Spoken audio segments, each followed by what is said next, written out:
अरे ये मेरी गाड़ी को क्या हो रहा है? ये क्या हो रहा है मेरे साथ? ए भाई बाहर निकल के देख, गर्मी की वजह से हमारी गाड़ी पिघल के गिर रही है। अबे वो छोड़, तू ये न्यूज़ सुन।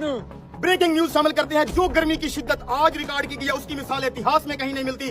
गर्मी की वजह से ट्रैफिक लाइट्स पिघल चुकी हैं, डस्टबिन पिघल चुकी हैं, गाड़ियों के टायर फट चुके हैं, लोगों में अफरा तफरी का माहौल है। इमरजेंसी नाफिज कर दी गई है। आवाम से इल्तमास है कि बिला जरूरत अपने घरों से बाहर बिल्कुल ना निकलें। अरे यार ये सब क्या हो रहा है? अब हम सब बाहर कैसे निकलेंगे? मुझे एक जरूरी काम भी है, मेरा जाना बहुत जरूरी है। अबे तू पागल हो गया है? बाहर सूरज आग बरसा रहा है, आग। बाहर जाना खतरे से खाली नहीं है। लेकिन यार अगर मैं बाहर ना गया तो मेरा बहुत बड़ा नुकसान हो जाएगा। अब मैं क्या करूँ?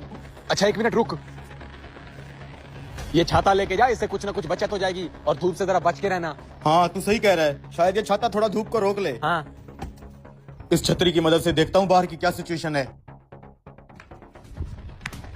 एक बार चेक तो करूँ सूरज की तपिश कम हुई है कि नहीं। ये सूरज तो चेहरा जला रहा है यार, जल्दी से आगे निकल जाता हूँ, ये ना हो छाते में ही आग लग जाए। ऐसा लग रहा है जैसे किसी जहन्नुम में आ गया हूँ। ये क्या, ये बाहर क्या हो रहा है चाचा मजीद?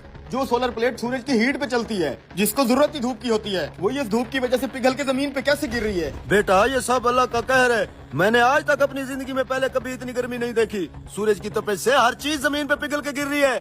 अल्लाह खैर करेगा चाचा, लेकिन जरूर इस मसले का कोई हल तो होगा। आज अगर इस मसले का हल ना ढूंढा तो इस गर्मी से सब खत्म हो जाएगा।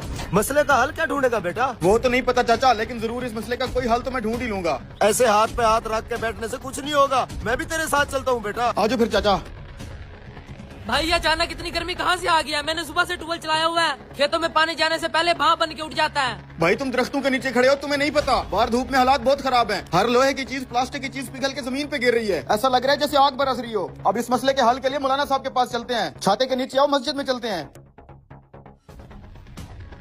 इमाम साहब बाहर के हालात तो आपने भी सुन और देख लिए होंगे, कहीं हम पर अल्लाह का अज़ाब तो नहीं आ रहा? इतनी गर्मी है कि हर चीज पिघल के गिर रही है। पूरे मुल्क में अफरा तफरी मची हुई है। इस शदीद गर्मी की वजह से लोग अपने घरों से बाहर नहीं निकल पा रहे, ना ही कोई कारोबार कर पा रहे हैं। अब आप ही इसका कोई हल बताएं। इंसान कितना खुदगर्ज है, सारी जिंदगी गफलत में गुजार देता है, थोड़ी सी सख्ती आने पे चलाने लगता है। हालांकि ये सब कुछ जो बाहर हो रहा है हम इंसानों का ही किया धरा है। वो कैसे मौलाना साहब?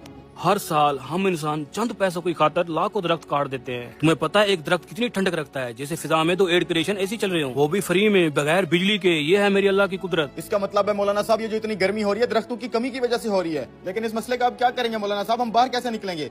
इस मसले का एक ही हल है, जल्द से जल्द जितने भी दरख्त लगाओगे उतना ही जल्दी ये गर्मी कम होगी। मौलाना साहब हम अपने हिस्से का दरख्त तो लगा लें, लेकिन हम लोगों से कैसे लगवाएंगे? बेटा तुम अपने हिस्से का दरख्त लगाओ, बाकी सब लोग भी जरूर लगाएंगे। बात तो ठीक है भाइयों, अब भी अगर हम दरख्तों को काटते रहेंगे तो ये दुनिया इधर ही जहन्नम बन जाएगी। दोस्तों जब